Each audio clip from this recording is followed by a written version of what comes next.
cây lớn gọi buồn nghe lá rơi. Từ lúc em đi rồi hàng ghế công viên xưa chỉ một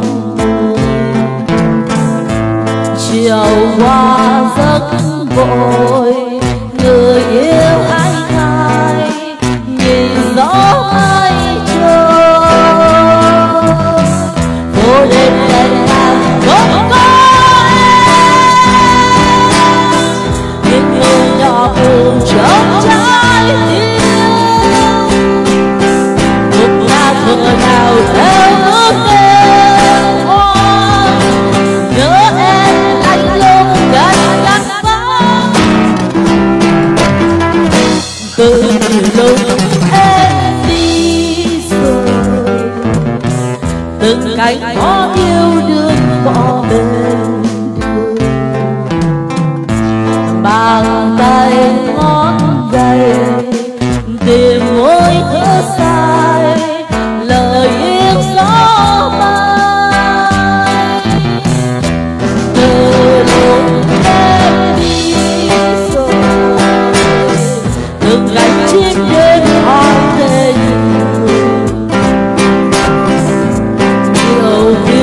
biết cười buồn như xa xôi. Từ lúc em đi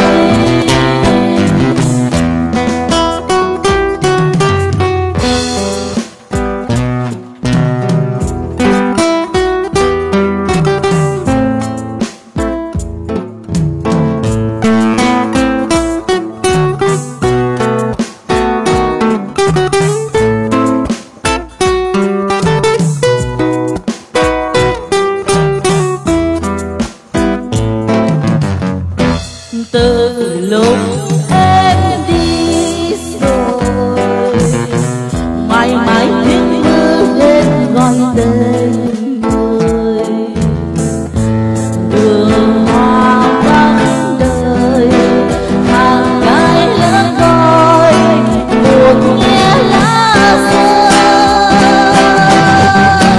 Từ lúc em đi rồi hàng ghế công viên xưa chỉ một người chiều qua giấc vội người yêu anh hai nhìn gió mây trôi